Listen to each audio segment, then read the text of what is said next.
Assalamualaikum warahmatullahi wabarakatuh. Syekh Zainal Abidin atau yang lebih dikenal dengan nama Pangeran Khotim Mantoh merupakan salah satu tokoh ulama besar generasi awal di Kabupaten Sampang. Sumber kedatangan Pangeran Khotim Mantoh ini banyak tertera di beberapa lembar catatan silsilah keturunannya. Di pasariannya juga ada semacam deskripsi siapa dan bagaimana mengenai tokoh besar ini. Nama beliau juga tercatat dalam buku sejarah caranya pemerintahan di daerah-daerah di Kepulauan Madura, karya Zainal Fattah alias Raden Tumenggung Aryo Notoadi Kusumo Bupati Pamekasan. Dalam buku tersebut, pangeran ini ditulis Pangeran Khotim Sampang, putra Pangeran Kulon bin Sunan Giri. Beliau disebut menikah dengan Ratu Kasindaran, janda Pangeran Kasindaran. Ratu Kasindaran adalah salah satu putri dari Kiai Pratano atau Panembahan Lemah Duwur. Sementara di naskah-naskah kuno Madura tercatat Pangeran Khotim Mantu atau Tip Mantoh, salah satu putra dari Panembahan Kulon. Di pasariannya di Kompleks Astagiri tertulis Sunan Kulon bin Sunan Giri, pendiri sekaligus penguasa pertama Keraton Giri atau Giri Kedaton Gresik.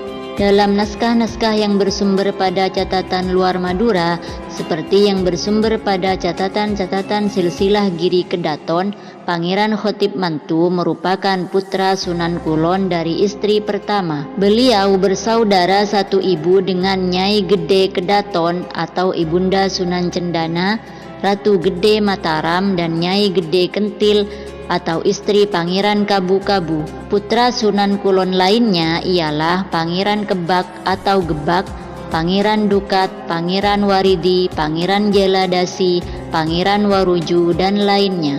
Di catatan lain, Pangeran Khotim Mantoh ini tertulis Pangeran Khotim Pakebunan. Ini rupanya sesuai dengan naskah manuskrip di Pamekasan yang diterjemahkan oleh Dr. Andes Abdul Halim Bahwi, bahwa Sunan Cendana pada waktu ke Madura sempat tinggal bersama pamannya yang bernama Khotim Pakebunan di Sampang. Makam Pangeran Khotim Mantoh berada di samping utara Masjid Madeken, Kelurahan Polaken, Sampang. Masjid tertua di Sampang ini dikenal sebagai tempat pelaksanaan Sumpah Pocong. Setiap harinya di makam Pangeran Khotim Mantoh selalu ada orang yang berziarah, apalagi kalau malam Jumat Manis atau keesokannya. Orang-orang yang berziarah semakin banyak, bahkan ada yang berasal dari luar kota Sampang. Semasa hidupnya, Pangeran Khotim Mantoh dikenal memiliki pengaruh yang cukup luas tak hanya di kawasan Madura Barat. Beliau dikenal sebagai tokoh alim besar dan seorang wali agung. Banyak tokoh ulama di Madura dan luar Madura yang memiliki sanad keilmuan hingga beliau. Salah satu amalan ijazah terkenal di Madura dan Jawa diyakini bersanad tunggal pada beliau, yaitu ijazah wirid Sungai Raja atau Sungai Besar. Berdasarkan cerita yang beredar kuat di kalangan masyarakat, ijazah doa Sungai Raja diterima langsung oleh Pangeran Khotim Mantoh dari Nabiullah Sayyidina Khidir alaihi salam setelah beliau menjalani pertapaannya selama 40 tahun di dasar laut. Ketika itulah Nabi Khidir mendatanginya dengan berwujud buaya putih yang sangat besar.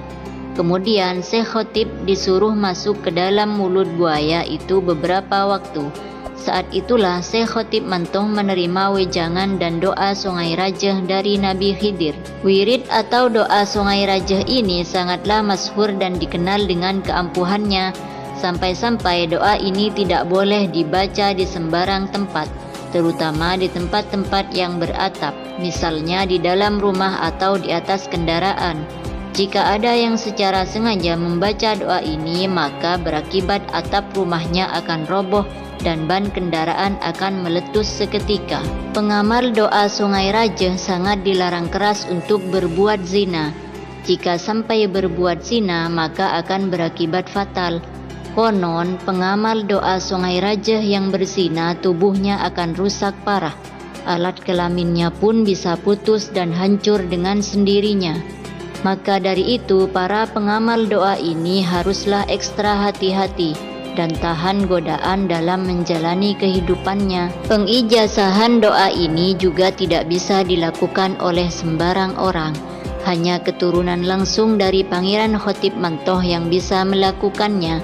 Di Sampang, keturunan yang bisa memberikan ijazah Sungai Raja itu diantaranya keluarga pengasuh pesantren Al-Haramain Tuwek Pote Sampang, serta Pretiara Kiai yang oleh kebanyakan warga Madura dikenal dengan sebutan Tengkinah.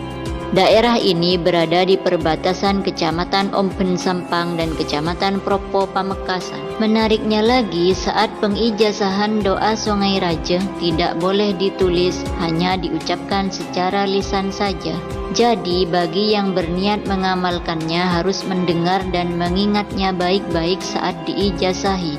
Itu pun dilakukan tanpa alas kaki dan di ruangan terbuka yang tak beratap. Tata caranya mirip dengan ijazah hizib maghrobi, di mana pengijazah hanya melafalkan doa 3 kali, setelah itu sudah tidak boleh mengulang lagi. Daya ingat yang kuat menjadi syarat penting yang harus dimiliki oleh para pengamal. Bila saat diijazahi belum juga hafal, maka berarti doa Sungai Raja masih belum waktunya untuk didapatkan.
Di samping makam Syekh Khotib Mantoh, di sana juga terdapat makam Rato Epu.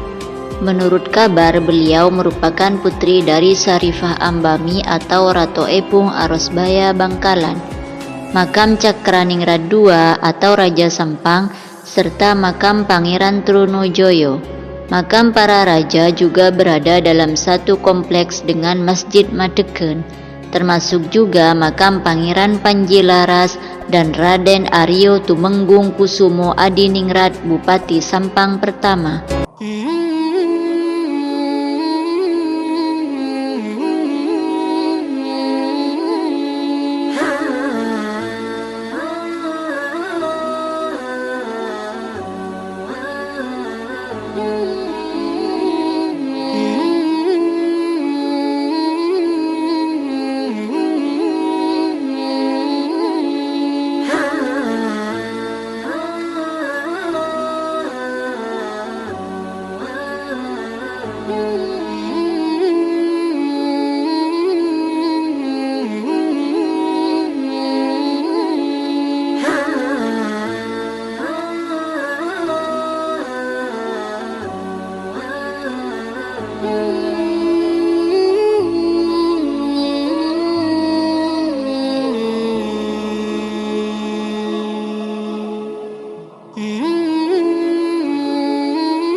Itulah kisah singkat dari Syekh Khotim Mantoh.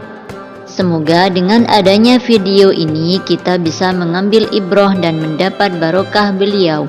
Amin amin ya rabbal alamin.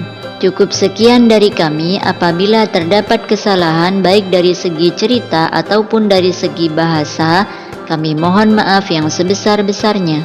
Bagi yang tahu detailnya bisa koreksi di kolom komentar ya. Dukung channel ini dengan cara tekan tombol subscribe dan aktifin lonceng notifikasinya agar kalian tidak ketinggalan setiap kami upload video terbaru.